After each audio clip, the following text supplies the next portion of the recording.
So, Ameerpet coaching centres ఎందుకు మూతపడుతున్నాయి? అసలు Ameerpet software coaching centres ఇంతకు ముందున్నంత క్రౌడ్ ఇప్పుడు ఎందుకు లేరు? ఈ వీడియోలో మనం దాని గురించి మాట్లాడుకుందాము. అంటే ఇప్పుడు మీరు అనుకోవచ్చు, అంటే ఇప్పుడు అమీర్‌పేట్ ఇన్‌స్టిట్యూట్‌లు ఒకటే క్లోజ్ అవుతున్నాయా? వేరే ఇన్‌స్టిట్యూట్ క్లోజ్ అవ్వట్లేదా అంటే, సో, మనకు బేసిక్‌గా ఏంటి అంటే, మన హైదరాబాద్‌లో చూసుకుంటే అమీర్‌పేట్‌లోనే ఎక్కువ కొన్ని వందల, వేల కోచింగ్ సెంటర్స్ అండ్ ఎక్కువ మంది ఉన్నారు. ఎక్కువ ఇన్‌స్టిట్యూట్స్ కూడా ఎక్కువ కోచింగ్ సెంటర్స్ ఉన్నాయి ఇక్కడ. ఎక్కువ ఇన్‌స్టిట్యూట్స్ కూడా ఇక్కడ క్లోజ్ అవుతా ఉన్నాయి. ఇంకొన్ని ఇన్‌స్టిట్యూట్స్ సక్సెస్‌ఫుల్‌గా రన్ అవుతున్నాయి. ఈ టాపిక్ ఇప్పుడు ఎందుకొచ్చింది?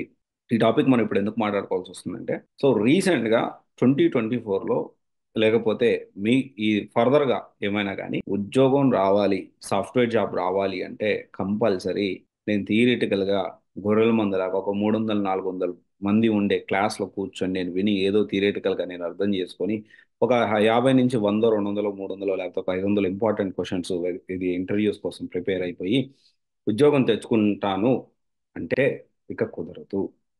ఇప్పుడున్న సిట్యుయేషన్‌లో ఖచ్చితంగా ఏంటి అంటే రియల్ టైమ్ సినారియోస్ అట్‌లీస్ట్ తెలిసుండాలి. ఎందుకంటే real time scenarios is different. Real time working is different. Learning is different 100%. నేను కూడా దాని గురించి చెప్పాను. ఒకవేళ ఆ వీడియో మీరు చూడకపోతే చూడండి. ఇక్కడ ఇండియాలో ఎక్కువగా యూఎస్ బేస్డ్ కంపెనీస్ ఉన్నాయి. ఇది నేను ఒప్పుకున్నా, మీరు ఒప్పుకున్నా, ఎవరు ఒప్పుకున్నా, ఒప్పుకోకపోయినా ఇది harsh reality. At the same time ఇది ఒకవేళ నిజంగా బ్యాంకరప్ట్ అయ్యి 2008 నాటి పరిస్థితి మళ్ళీ వచ్చినా గానీ ఇండియన్ కంపెనీస్ అందుకు వెల్ ప్రిపేర్డ్‌గా ఉన్నాయి. ఇక్కడ కాకపోతే ఆ ఇంపాక్ట్ అనేది ఉంటుంది. కానీ ఎవరైతే ఎక్కువగా మంచిగా సబ్జెక్ట్ నేర్చుకుంటారో వాళ్ళకి ఇంపాక్ట్ ఉండదు. And at the same time ఏఐని వాడడం నేర్చుకున్నోడు మన జాబ్ సెక్యూరిటీ ఉంటది. రియల్ టైమ్ సినారియోస్ తెలుసుకోకుండా, రియల్ టైమ్ ప్రాజెక్టులు తెలియకుండా, రియల్ టైమ్ ప్రాక్టికల్ నాలెడ్జ్ లేకుండా నేను క్లాసులు విని థియరిటికల్ నాలెడ్జ్‌తో జాబ్ తెచ్చుకుంటానంటే ఇప్పుడు అలాంటి పరిస్థితి అనేది లేదు. సో మోస్ట్ ఆఫ్ ది ఎక్కువగా అమీర్పేట్ కోచింగ్ సెంటర్స్‌లో 2 ఉంటాయి. అంటే థియరిటికల్‌గానే ఎక్కువ ఉంటుంది. అంటే కొంతమంది 300, 400, 500 మంది ఒకటే పెద్ద గోడౌన్‌లో ఏసి క్లాసులు చెప్పే పరిస్థితి అయితే ఉంటది.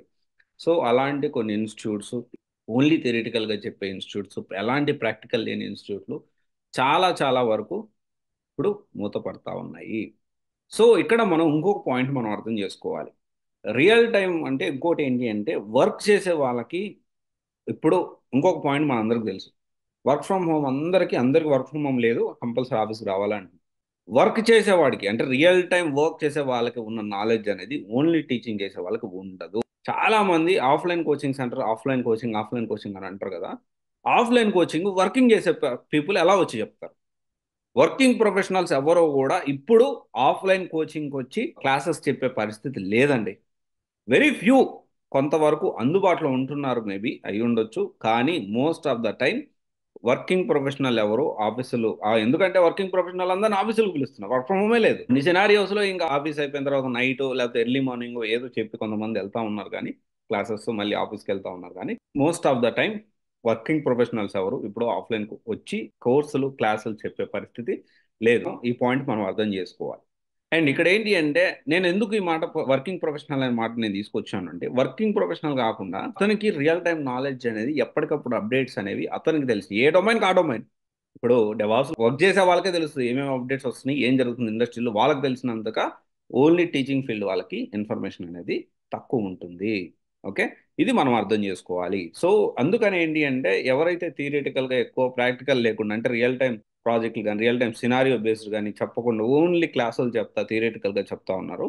అలాంటి ఎక్కువ కోచింగ్ సెంటర్స్ అనేది మూతపడతా ఉన్నాయి. అలాంటివి ఎక్కువ అమీర్పేటలో ఉన్నాయి కాబట్టి బేసిక్గా కూడా కోచింగ్ సెంటర్స్ ఎక్కువ అమీర్పేటలో ఉంటాయి కాబట్టి అప్పుడు క్లోజ్ అవుతున్నాయి. ఇక్కడ మనం ఏంటి అంటే అమీర్పేట కోచింగ్ సెంటర్లో మనం తీసుకోవచ్చు. ప్రాజెక్టులు ఉన్నాయి రియల్ టైం అది మనం చూసుకొని ఆలోచన చేసుకొని మంచి ఇన్స్టిట్యూట్ సెలెక్ట్ చేసుకొని ప్లాన్ చేసుకోవచ్చు. కానీ ఇలా థియరిటికల్గా నేర్చుకుంటా నేనే ప్రాక్టీస్ చేసుకుంటా అంటే కొంచెం కష్టం అవుతుంది. ఇది మనం ఖచ్చితంగా కన్సిడర్ చేయాలి. ఇంకొక విషయం ఏంటి అంటే ఎవరికైతే రియల్ టైం నాలెడ్జ్ ఉంటుందో వాళ్ళనే కంపెనీస్ హైర్ చేసుకుంటున్నాయి. రియల్ టైం ప్రాజెక్ట్ నాలెడ్జ్ లేని వాళ్ళని కంపెనీస్ కూడా హైర్ చేసుకునే పరిస్థితి లేదు. ఇది మనం అర్థం చేసుకోవాల్సిన ఇంకొక విషయం. Okay, thank you. This is Raj signing off CVC guidance private limited, one stop solution for all job oriented courses. Thank you.